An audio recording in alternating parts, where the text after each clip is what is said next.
This topic's come up before on the show, but we haven't fully explored it yet. But we were talking about the Blue Ridge Tour, our tour. Yes.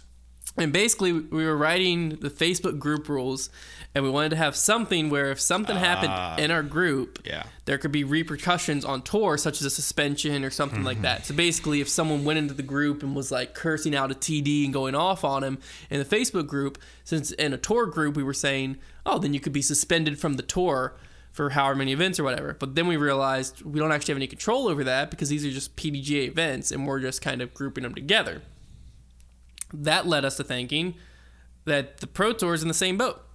Basically, the Pro Tour can't suspend someone beyond the PDGA because the Pro Tour, basically the PDGA owns the Pro Tour events when it comes to sanctioning and rules enforcement. So it's the same reason that they can't, like, let's say that Nico misses a putt on live coverage and just yells the F word at the top of his lungs. They can't fine him $50. Because if he said no, then they say you can't play our next tour event. He could say, watch me. Yeah. Because he's just going to sign up. I think it's an interesting problem, but I think the solution is very clear because I think the PDGA likes the Pro Tour. They seem to be pretty cooperative with them. So I think the very simple solution is just the PDGA and the Pro Tour announcing or establishing that they cooperate when it comes to rules. So if the Pro Tour fines you or suspends you, the PDGA goes along with it. Yeah. Well, I didn't want to go simple. I want a full step farther. I mean, I think that's a solution. I was basically wanted to go through and like talk through, should the Pro Tour split from the PDGA? Like, what are the pros and cons of them being PDGA sanctioned events versus not being? Yeah. What does it allow them to do? Because I think that this fining whole idea thing, which that's not even the Pro Tour's idea, that's my idea to try to come up with a scenario where this might happen, is just one of many that could come up because the Pro Tour doesn't actually own their event per se.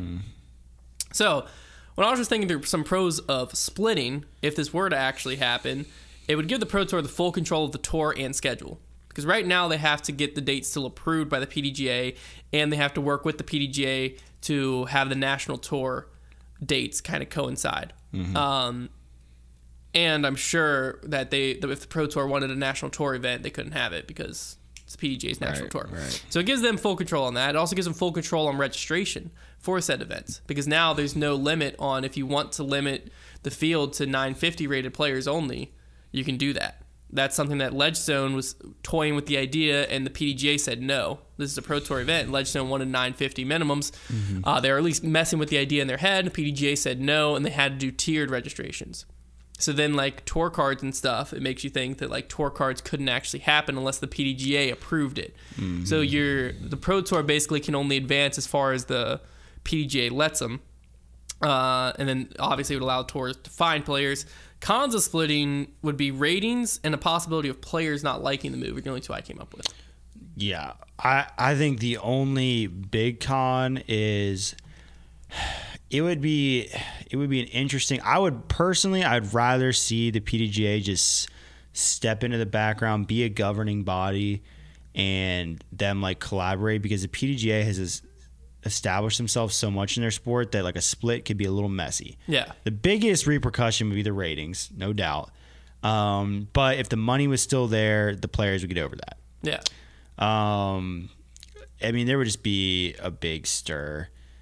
I just don't think it's necessary. I think I think the PDGA is going to cooperate, and I think they can coexist. I think as long as the Pro Tour becomes the only tour, it's not necessary. Which I think is happening anyways. As long as the national tour gets absorbed into the Pro Tour, then sure, because then that's the only problem. The PDGA can put all their tour cards in one place. Right, and there's no tour. And they also, if that doesn't happen, then I am an advocate of splitting if it didn't happen, because to me the PDGA is the governing body and the sanctioning body of the thing, but they're not the tour body. They're not controlling the Pro Tour. The whole not allowing tiered registration thing really does bug me though. Yeah. That bugs me a lot. Yeah. Like that if that were to persist and they couldn't come to an agreement with that, then you'd have to split especially because if they're not allowing that sounds like they're not going to allow tour cards. Yeah. which is like something that I know the Pro Tour is probably thinking about and needs to head in that direction.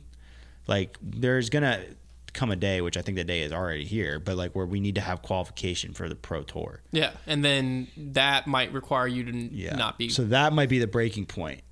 Yeah. Is that this might be a topic we got to bring up for a different day because I think we're about to start running a little long here.